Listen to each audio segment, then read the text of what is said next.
Hi folks, I'm Alan Watt and this is Cutting Through the Matrix on October the 30th, 2016. Don't you love the stories that are coming out now? We've never had so much in the way of soap operas, really, have we, for a long, long time. And things have been defined so almost clinically as right-wing versus this strange conglomeration they call socialists, left-wing today, made up of multi-billionaires at the top and guys that fund the colour revolutions inside your own country and outside too, and seem to be able to do it with impunity. So you really have all these. It's a great novel, isn't it? It really is a good novel that's going on right now. You've got financial meltdowns just waiting to happen with all the crooks at the top. Run by the secret government, runs all sides and all parties. And meanwhile, when you look at what could be going on and what should be done about things or like that, oh no, you're going to go, you might have a war with Russia. Oh my goodness, there's suddenly been, I remember saying back in 98, I think it was, if they ever need an enemy, because always need an arch enemy to, you see, that's what the US has always done. And other empires before it, of course, used the same technique. So they'd have to reinvent one, or else they would resurrect the great bear, the bad bear of the Soviet Union. And that's exactly what they're doing. They're following the script, you see. Following the script.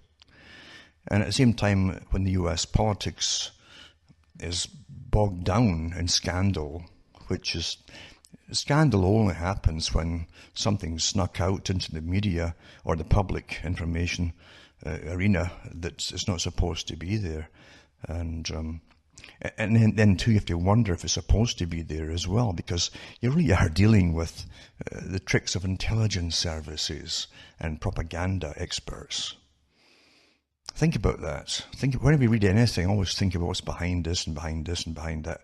And don't drive yourself crazy, because that's how furtive and deep intelligence agencies and disinformation experts all go. Because remember, the whole idea is to capture your mind, all of you. Capture your minds in order to make you think that, oh, the world is falling, the sky's falling.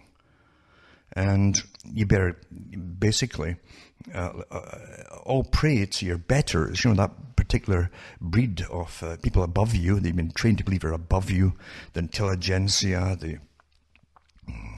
those who are financial wizards that always plunder you and send the money to money heaven, and then they get back in again to keep it all going. It's just astonishing, the games that they play. Same games over and over. But when they pull so many of the games and put them on the board at the same time, it shows you there's a major change that they want. Believe you me, that they want. the secret shadow government, they want, you see. That's what they want. And out of that will come the solution. And you'll be breathing, releasing. My goodness, they only crashed the economy till your currency is worth half of what it was. I thought it was going to go down to maybe 10% of what it was. But at least you got 50%. You breathe a sigh of relief. Then you'll say, well, they made a deal with Russia and we're not going to get blown up after all. And you breathe a sigh of relief. And on it goes. And that's how the big boys at the top maintain control over their system. Not what you think is the little front people they put in front of you to be your system. You think it's developed by itself. It's their system at the top. Everything you do, in fact, is authorized in your daily life and made to be that way. To even your obedience to change the clocks, I think in a week's time or so, and go along with it, because some God decided to create this law, this kind of law. They could all change at the same time, even though very few of us farm anymore, and even the farmers didn't need it, even when you have it. I mean, it's kind of pointless, isn't it? And you're trained in so many ways, even how to dress and what to wear, and how to converse with other people. Today you're trained more than ever how to converse with other people, because you better be careful too, and maybe not even use the word people anymore, because everything's changing by those who control you and control your minds until you're into Brave New World in a very, very radical way, because it is definitely coupled with the Orwellian prospect of 1984. The threats always come along if you don't go along with changing how you think and how you perceive things to be. Remember, to deceive a whole planet, you first must make sure the individual adopts and adapts into the new system which you're creating for them. And they'll use the proper terminology. And just remember that the same people who brought you your capitalist side on one side and they brought you your communist side on the other, and then they gave you the purges in the communist Trotskyist side, because like you say, they're Trotskyists, you see. These are the people who they had show trials to show the public that you too could be in that dock there with a sentence of death looming upon you and over you because you didn't go along with something. And you'll see the people in the dock weeping with tears after getting tortured forever and all kinds of torture. And that could be you. That could be you. Because you said something. Or you might have used old think, the way you used to talk when you would perceive things for yourself and come to a conclusion for yourself. That's not allowed anymore. I'll be touching on that later on too. We are in that system. It's the same system, mind you, that they brought in China, communist China, with the so-called cultural revolution for the youth. So they would use the youth then, who are already communist and brainwashed, to then get rid of the old think people who'd helped in the revolution, in fact, just like the Soviet Union did. They always do the same techniques, if you notice, because even though you were communist and helped to fight in the revolution, you still were tainted. Your thinking was tainted with memories of the old system that were still around inside your head, you see, and that might get spread to other people. Can't have that. This is getting used now with the way you speak and what you say, how you perceive things. Until the radical turn on everybody, just like it's very much like it's strange, isn't it? Or is it strange actually? Or is it the same group or movement behind it all? And that movement, of course, is the one that had the French Revolution, where eventually they were slaughtering each other with a guillotine. It truly will be interesting to see the real enforcement to what is going to be forced on people. Already is, when it's under law. It's a matter of time before they start building up all the cases against people who have thought for themselves. Seriously. Look around you today. Look at the incredible amount of propaganda and indoctrination people have been subjected to at a very early age. Constant from all media, mainstream media especially. And education as well. Education is just total indoctrination today. Complete. It's not there to free the mind up to think for itself by using logic and reasoning. It's to make sure that everyone comes out completely indoctrinated. Completely indoctrinated. And with the knowledge that they better go along with everything. They know that already if they want to get on in life. Mean to be very politically correct, or else. Believe you me, it's coming down. And look at the dazed look on people's eyes today. They literally look as though they're not quite with you at any time at all. They're bombarded with data. Data is just noise. It's noise. It doesn't have to be truth or truthful news or information at all. It's just data, and they're literally loaded with it. Never mind all the movies I've watched and all the fiction that's helped to unload data into their brains as well, or download data.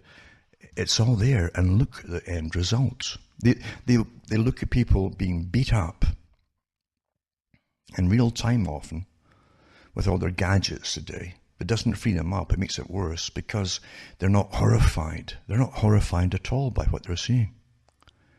They soak up stuff depicting the same kind of material via the fictional media. And when they see the real thing happening, it's more of a curiosity they have, like a mild curiosity. They're not really involved in it as folk get slaughtered or bombed from the air. And they also have their own governments telling them that this is a good thing, that these folks should be bombed because they're not nice people.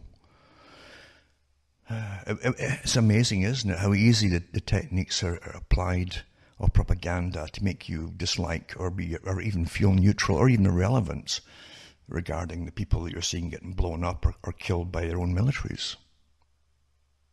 The same technique, remember, comes home, because when that's happening abroad, with the applaud of the public, or at least even the passivity of the public, or disinterest of the public, this big eating machine will come back round to you, and you will find yourself going through something perhaps similar in your own country. Is that force behind all of this is unleashed upon you by your own governments, by silencing you. Well, what do you think silencing means? There's the ultimate silencing, isn't there? And then there's the other techniques that are used by threats, coercion. All these things are used, but ultimately they silence you. That's what silencing really means. We're in that phase today. We truly are.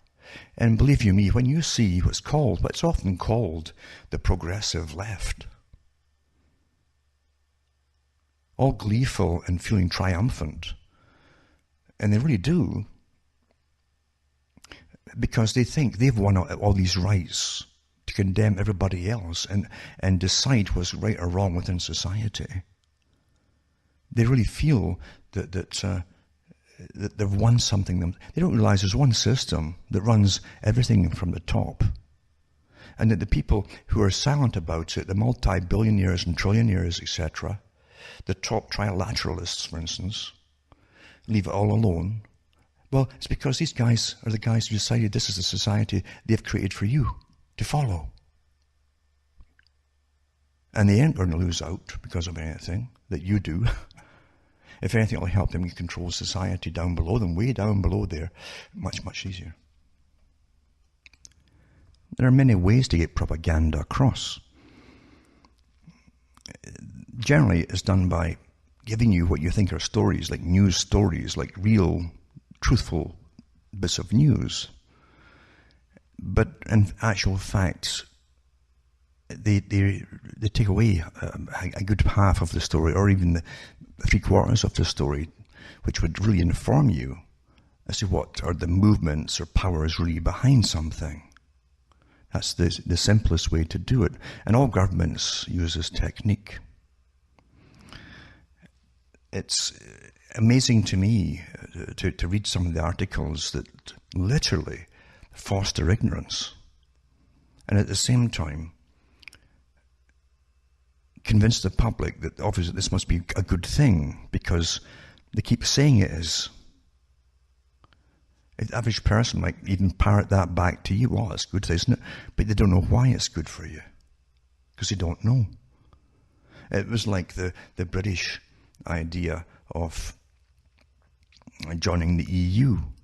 It was sold as going to be a great thing. Jobs, jobs, jobs. For everybody, and wealth down the road. Never telling you that the whole intention of it was to make you poorer overall, and you'd be run by a government across the water. This entity that really is a foreign thing, is an alien thing, because it's not a nation as such. It's not. Again, it was set up by private individuals using technocracy, the techniques of technocracy, believing the world should be run by themselves, experts, and run by, above them, the most powerful, wealthiest people on the planet. And that was also part of the Council on Foreign Relations, the Royal Institute for International Affairs, and then the real, you might call them shock troops that they place into all top positions across the World Bank, the International Monetary Fund, all your central bank systems, having to do with trading across the planet for your nation. These are all Trilateral Commission members, and they're all part of the one private organization. And so is your intelligence service of your nation too, your top one and your foreign one. It's all part of it too. That's why do you realize that your culture was managed by the CIA, most of you out there, across Europe too? Since at least World War II finished. They gave you your culture. They altered it all. They got the private groups in to create the new culture for what was called a socialized world, which again, their masters above them would control. It's all been pretty well done. And remember too, once someone's indoctrinated even in the lower levels into this culture, that they think they're spearheading it, and they're behind it all, and they're radical, it means they're full of anger, terrifying anger and hate. You can't rationalize or even have a conversation. They'll kill you. When you start putting them in power on behalf of the masters on the top, it's because the masters at the top want this dysfunctional society down below. A very obedient society. And even those who are persecuting you personally won't know that themselves. They think they're in charge. What a joke. But you've got to admit, it's rather diabolically, incredibly clever, isn't it? I'll give you an example, though, what I'm talking about, from a Canadian article. And it mentions Trudeau. I guess it's junior, since they had the senior who's dead now. Because they love dynasties, don't they? As front people, really. Takes off to sign the EU trade deal, but skies ahead aren't clear. And it's about Canada signing the CETA deal. They don't talk much about CETA. They've got all these other things on the go at the same time to distract you. And they have taught the public, most of the public, to be ignorant of all these deals and what's really behind them and what their purpose or purposes happen to be. But they talk about the CETA, as I say, that Canada initially had it turned down by Belgium. The EU Union is based there, of course, that's why it's there. And it says it was twice, well, it's turned down anyway. But anyway, it's been passed now. That means that it was forces in those countries that were waiting with their hands out. That's what it generally means when there's disagreements on these big agreements. Because these agreements bind you into political systems and commercial systems and economic systems. And eventually the whole purpose, just like the EU, it was to create a type of world government. Anything to do with internationalism and world government and extra-national government systems or supranational government systems was to be lauded, and that's where it is today. Marx talked about that too. And they could split the world up into three super parliaments under a world government. Each one would lead towards even more need for a world government, and that's what you're going through. And you think it's just happening by itself. It's an old plan. And it says here that the CETA is quite a deal, and it says here that Martin Schulz, the presidential equivalent to speaker, took part in it. He wanted CETA's passage to boost his ambition to run for Germany's chancellor next year, things like that. Everybody's got their hands out. All these careerists want their hands out. They want to be filled with cash from across the whole planet, including Canada's. And there'll be people in Canada too that will get their hands full of cash as well with dealing with all of this. But it also means that now foreign governments, plural, which are really sub-governments to the EU Parliament, will also have a say in what is done inside Canada.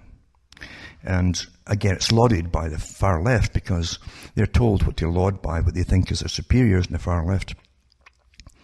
And it's going to mean internationalism, which they think is a wonderful thing, without realizing you can have international anything, including fascism.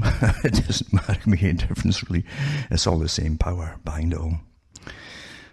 And it all helped go towards their whole idea, they've been told is great too, this con of sustainability to do with global warming and climate change. They actually say that too. Therefore, it's got to be a good thing, you see. And that's how it's all pushed. People don't think. So by omission, and without telling them this is a very old idea, so over 100 years old. And They don't tell them too about all the big corporations, the CEOs or the heads of the corporations, at least the front men, who are all on board for their own particular agenda because they're all part of the same club. They're the new feudal system, as Carl Quigley said. He was a historian for the CFR, remember? And the CEOs are on board with all these changes because they, on behalf of all their investors at the top, the people above them, the real people who rule the world, the really big, high characters, want it this way to benefit themselves. Therefore, it's got to be a great thing, you see. These things have been thought out by your superiors.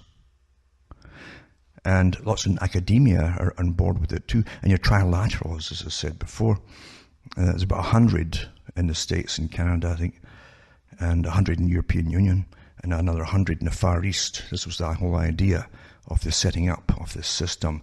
They would really run on behalf of their big organization. They'd really run governments across the world and the financial systems across the world. And all the money that they would tax off of you would go through their own banks, of course, at the top, international ones. And they would be in charge of us totally. And they would use the far left to use their indoctrination to change us, destroy the family unit, all of these things. And because then they'd have no opposition left to stand up to it all. That's all part of it. That's not my opinion either. But they won't mention that in here, these articles. In fact, you get very little out of it at all. You really will get very little out of it. It doesn't tell you the history behind all of this. The private organizations at the top that run all this and that create the whole idea of it, and the people involved, or the trilaterals, won't mention them at all. And that's how you're brainwashed. That somehow it's some natural thing just evolving by itself, and it must be good. And it's fantastic, really, when you look at what's happened across the whole of Europe. And how your same press can ignore what happens across the whole of Europe. Another thing, too, is nothing in the media, nothing in the press is independent. It truly is. If something is independent in the press, someone's head is going to roll. Because the press is a technique of controlling the minds of the people. Always has been. That's why it's authorized and licensed. And that's why they go to top meetings and top political meetings. And they actually, remember Rockefeller himself, after one of the global meetings, and the Bilderberg meeting too, he said himself that he thanked the press for keeping what they've been up to for years, including their agenda, secret from the public. That's what he told the reporters, who were also working on behalf of their bosses, who are members of the big private organization that runs the world. Anyway, several top journalists and TV news anchors RSVP'd, yes, to attend a private off-the-record gathering in New York, home of Joel Benenson, the chief campaign strategist for Hillary Clinton, 2 days before she announced her candidacy in 2015, according to emails, WikiLeaks, published from John Podesta's purported accounts. The guest list for an earlier event at the home of John Podesta was limited to reporters who were expected to cover Clinton on the campaign trail. The email thread starts with Jesse Ferguson, the campaign's deputy national press secretary and senior spokesman, describing the venues and targets audience of each gathering. We wanted to make sure everyone on this email had the latest information on the 2 upcoming dinners with reporters. Both are off the record. And it gives you a rundown of Thursday night, Friday night, and all the rest. Who's coming, blah, blah. Cocktails and dinners with John Podesta. And they give you all the top characters from the ABC News, from CBS, CNN, MSNBC, and NBC. These are all the folk who are expected to be on board. And no doubt, too, they'll feel out the characters to make sure they personally get some kind of reward, too, apart from just their booze and their dinner at these kind of meals. That's how the world really works, isn't it? Isn't it? It's so true, isn't it? And they'll play the game. They're told to play the game, or they mind you, if they're reporters and they don't play the game, they're fired the next day, or worse. Also, this is interesting. I've said there's only one system, and I've given the talks over the years about this one system.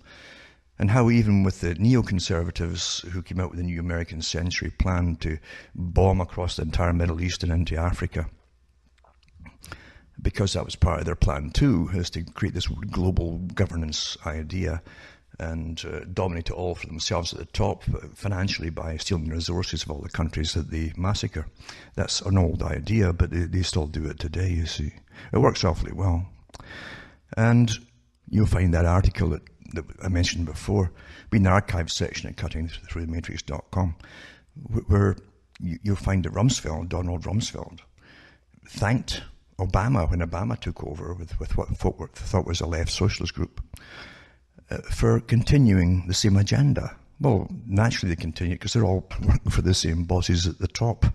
That's why it's continued.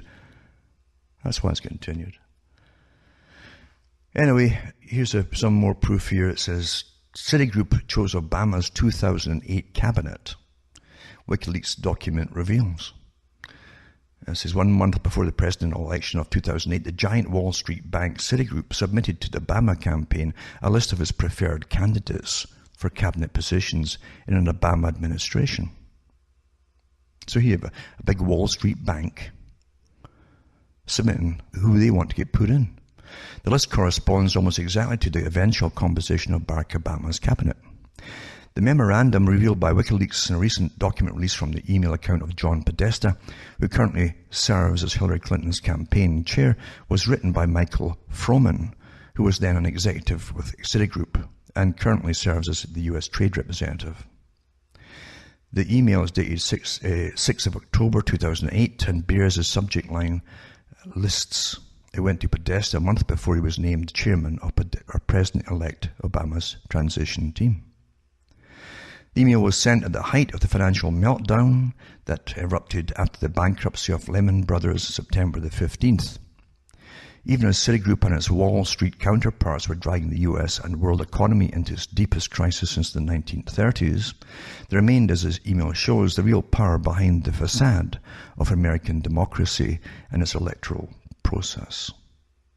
Froman's list proved remarkably prescient, as it proposed Robert Gates, a Bush holdover, became Secretary of Defense, Eric Holder became Attorney General, Janet Napolitano, Secretary of Homeland Security, Rahm Emanuel, White House Chief of Staff, Susan Rice, United Nations Ambassador, Arne Duncan, Secretary of Education, Kathleen Sebelius, Secretary of Health and Human Services, Peter Orszag, Head of the Office of Management and Budget, Eric Shinseki, Secretary of Veterans Affairs, and Melody Barnes, Chief of the Domestic Policy Council.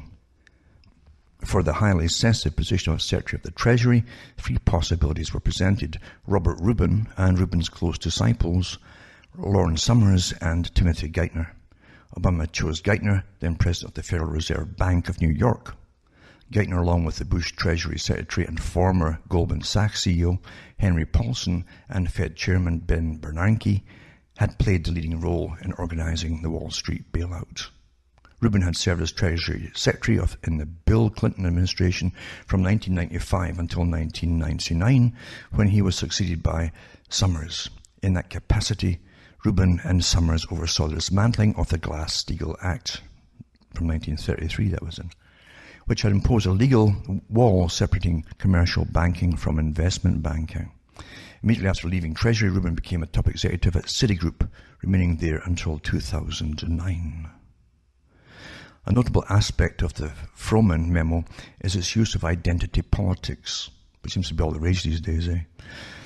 Among the Citigroup executive lists of proposed hires to Podesta were a diversity list, including African American, Latino and Asian American candidates, broken down by cabinet deputy and under deputy assistant level, in Froman's words, and a similar document on women.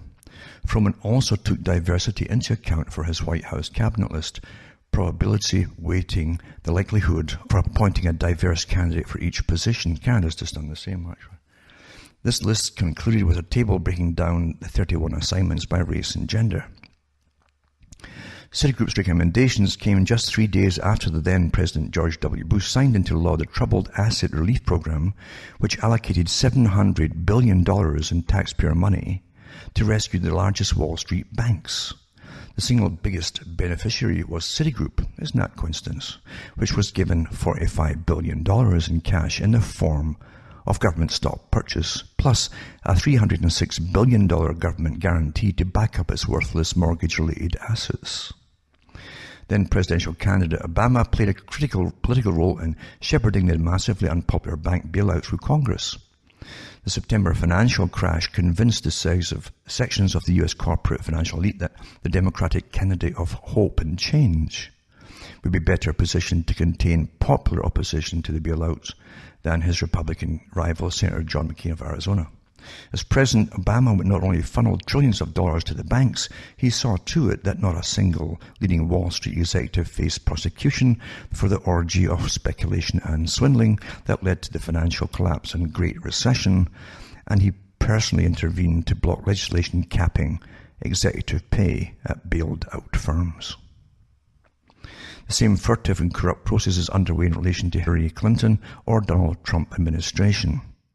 Froman's email is one of many thousands released by WikiLeaks from the account of Podesta. These communications, such as the Froman email, which exposed who really rules America, it doesn't really show who really, just some of them, gives you clues, have been virtually ignored by the media. The pro-democracy party called New Republic called attention to an article published Friday, but the story has received little, if any, further coverage. That actually came initially from the World Socialist website. Because you can read everything, you understand, even though the socialists don't know themselves what they're supposed to be. Because it's like everything else now, they keep changing what it really does. Like, once you have big groups of people, you give them a few slogans, they all think they're all comrades together. And then gradually change until they're actually doing your bidding from the very, very top. And they'll never know what's at the top. When you join big groups, you lose your own thought process. That's why they use it. That's why they create big groups. They've always done this. Now, I'm also going to put up what's at stake in the election. Paul Craig Roberts. He has some good articles. It says here they're the prostitutes who control America's minds. This is from a long experience in journalism. I know the American public is not very sharp. That part's true, but then no public is sharp if it's brought up to be incredibly well entertained, which means distracted and indoctrinated. Incredibly well indoctrinated through education as well, even very basic stuff from education. And again, brought and raised to be very naive, believing that everything that's there when they're born and they're raised must be normal because it's there. It's that simple, isn't it? Anyway, he says they're not very sharp. Nevertheless, it's difficult for me to believe that Americans whose jobs, careers, and the same for their children and grandchildren have been sold out by the elites who Hillary represents would actually vote for her. It makes no sense. If this were the case, how did Trump get the Republican nomination despite the vicious prostitute campaign against him? It seems obvious that the majority of Americans who have been suffering terribly at the hands of the 1% who own Hillary lock, stock and barrel will not vote for the people who've ruined their lives and the lives of their children and grandchildren. Furthermore, if Trump's election is impossible, as the prostitutes tell us, Hillary's win is 93% certain, according to the latest prostitute pronouncement. The vicious 24/7 attacks on Trump would be pointless, wouldn't they? Why the constant frenetic vicious attacks on a person who has no chance? There are reports that a company associated with Hillary backer George Soros is supplying the voting machines to 16 states, including the states that determine election outcomes. So I don't know that these reports are correct. However, I do know for a fact that their oligarch interests that rule America are opposed to Trump being elected president for the simple reason that they are unsure that they would be able to control him.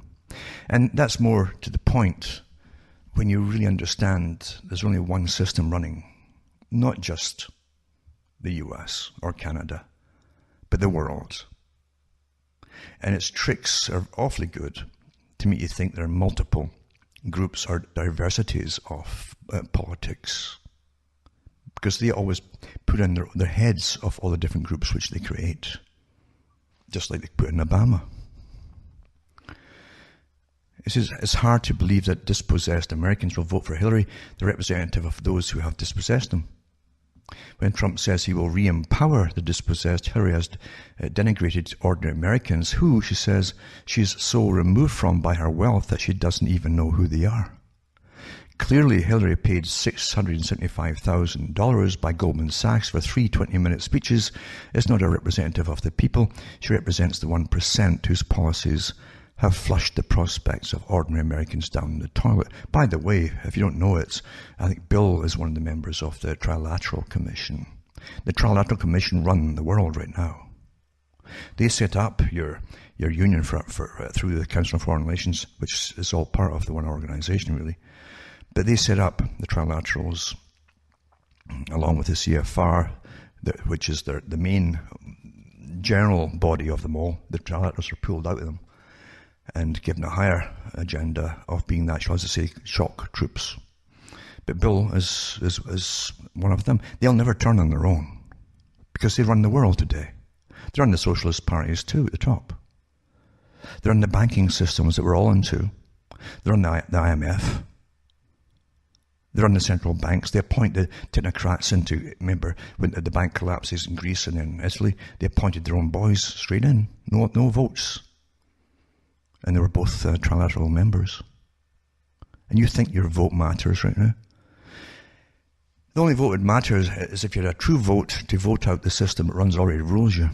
And not be stupid enough to vote on the first one that presents itself as its arch enemy. Because that'll be theirs too.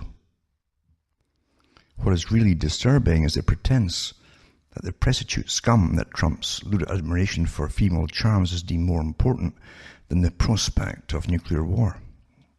At no time during the presidential primaries or during the current presidential campaign has been mentioned that Russia is being assaulted daily by propaganda, which is stepping up even more and more and more as Hillary is being exposed. And threatened by military build-ups and being convinced that the United States and its European vassals are planning an attack. A threatened Russia made insecure by inexplicable hostility and Western propaganda is a danger manufactured by the neoconservative supporters of Hillary Clinton. If the American people are really so unbelievably stupid that they think lewd remarks about women are more important than avoiding nuclear war, the American people are too stupid to exist. Now here's a point here too.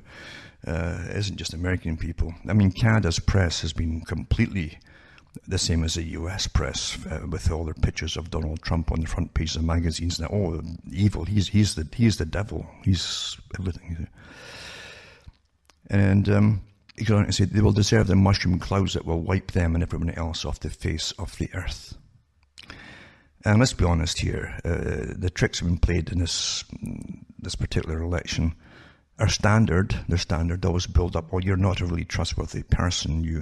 You fancy maybe even the opposite sex. Maybe that's maybe bad now too. I don't know. But the thing is, people who complain, who fall for all this stuff, if they fall at all, I really don't think anybody can fall for this rubbish anymore. They're watching pure, it's really prostitution taking place and all their internet sites and everything else, but they're going to be shocked about it. Come off it. Come off it. Oh. Donald Trump is the only candidate in the primaries of the general election who has said that he sees no point in conflict with Russia when Putin has shown nothing but desire to work things out to mutual advantage.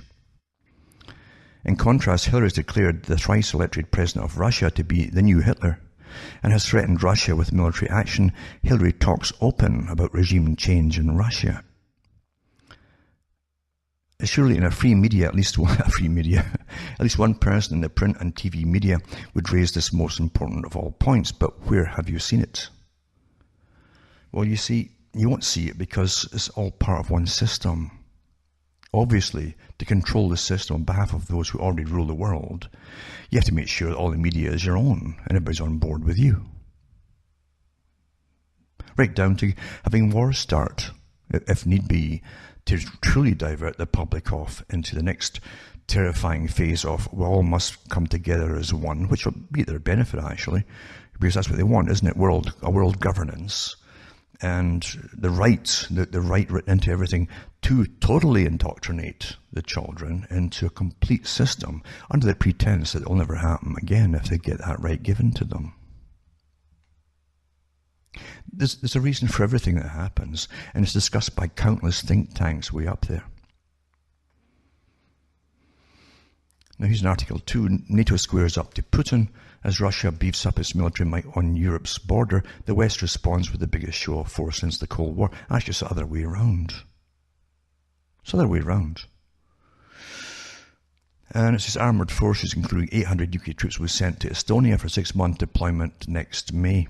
I'll put up tonight's a link to a documentary by, he's actually the brother of the famous or infamous Christopher Hitchens, and Peter Hitchens is his name.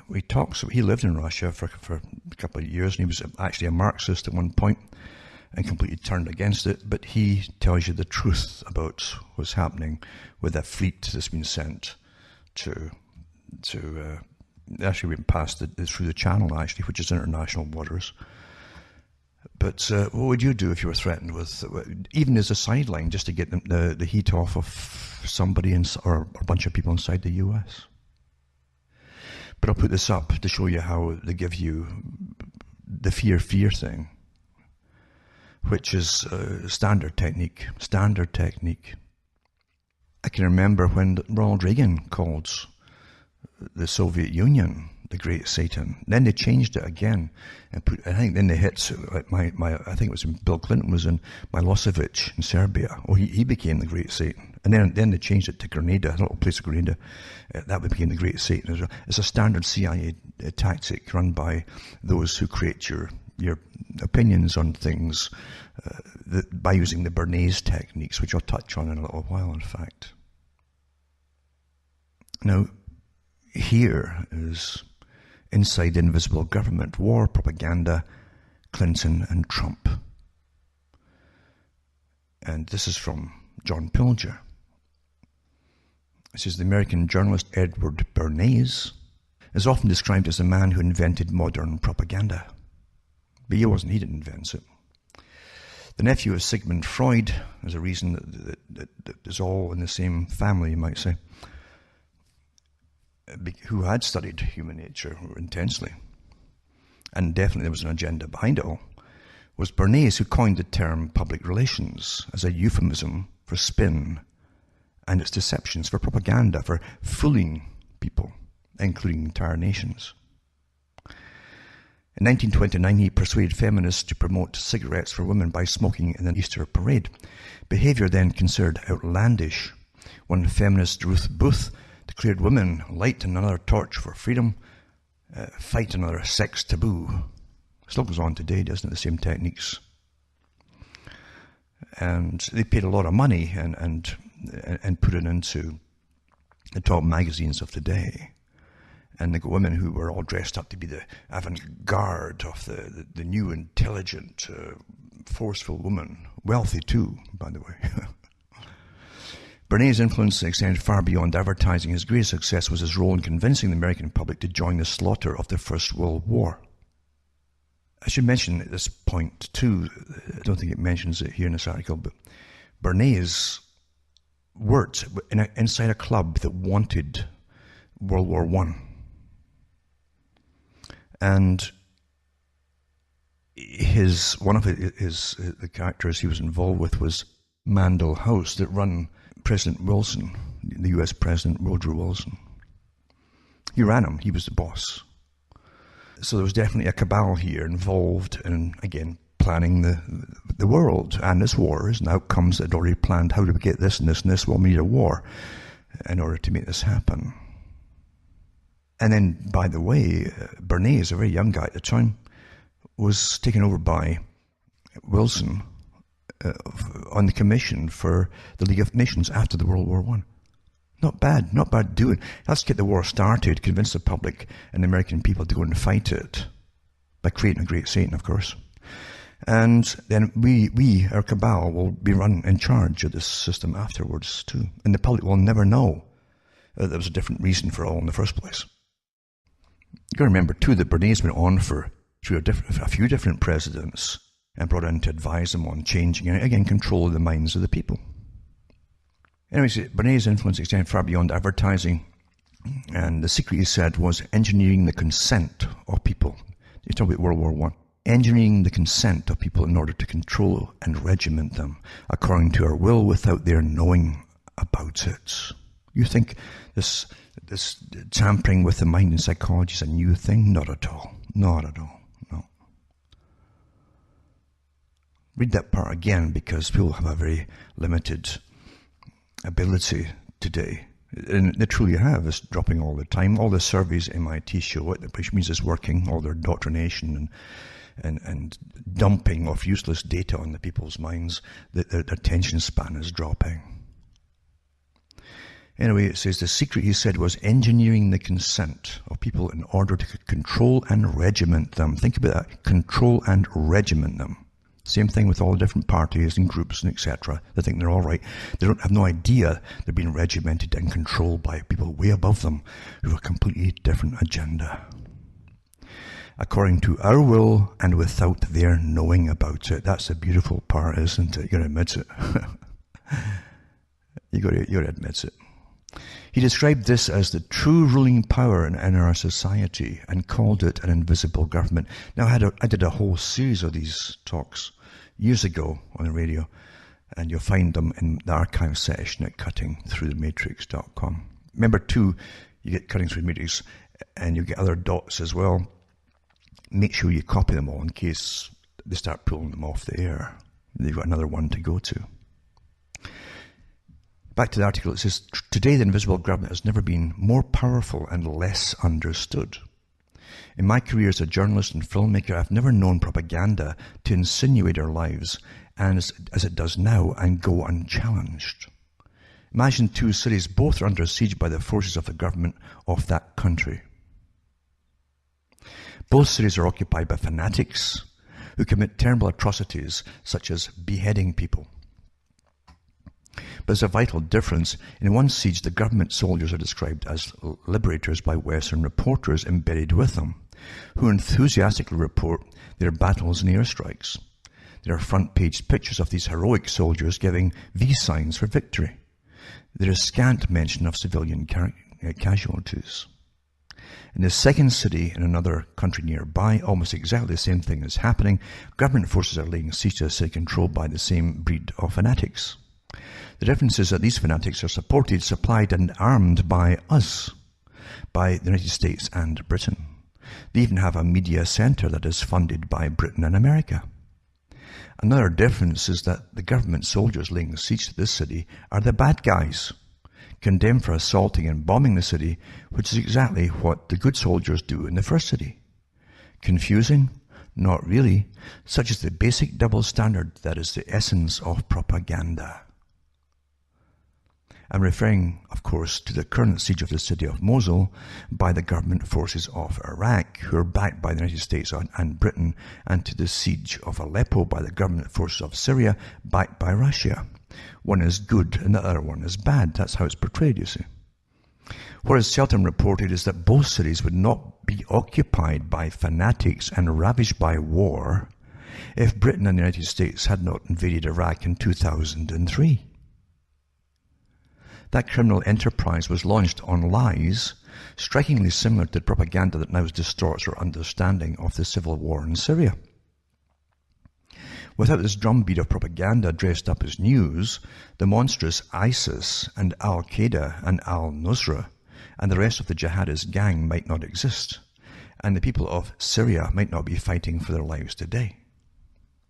Some may remember that in 2003, a succession of BBC reporters turning to the camera and telling us that Blair was vindicated, that's Tony Blair, for what turned out to be the crime of the century. The US television networks produced the same validation for George W. Bush. Fox News brought on Henry Kissinger to fuse over Colin Powell's fabrications. Weapons of mass destruction, you see. Same year, soon after the invasion, I filmed an interview in Washington with Charles Lewis, the renowned American investigative journalist. I asked him what would have happened if the freest media in the world had seriously challenged what turned out to be crude propaganda. He replied that if journalists had done their job, there's a very, very good chance we would not have gone to war in Iraq. Remember, all these countries were on the list written in the 90s and published in the 1990s from the New American Century, the PNAC group, that they wanted taken out. And General Clark reiterated all that too on national television years later, after they'd gone to war through Iraq. There was a whole bunch of countries that they hadn't done yet. But on them were the ones that they've been going, all of them around Israel, there's no doubt about it, were on that list. And many more too in parts of Africa. In other words, had journalists done their job, they challenged and investigated the propagandists of amplifying it. Hundreds of thousands of men, women and children would be alive today. There'd be no ISIS and no siege of Aleppo or Mosul. You need money and training for this kind of thing, remember. Big money. And you need the media to be on board with you for your agendas. There would have been no atrocity on the London Underground on 7th of July 2005. There would have been no flight of millions of refugees. There would be no miserable camps. When the terrorist atrocity happened in Paris last November, President François Hollande immediately set planes to bomb Syria. And more terrorism followed, predictably the product of Hollande's bombast about France being at war and showing no mercy. That state violence and jihadist violence feed off each other is a truth that no national leader has the courage to speak. When the truth is replaced by silence, said the Soviet dissident Yevtushenko, the silence is a lie. The attack on Iraq, the attack on Libya, the attack on Syria happened because the leader in each of these countries was not a puppet of the West. The human rights record of a Saddam or a Gaddafi were irrelevant. They did not obey orders and surrender control of their country.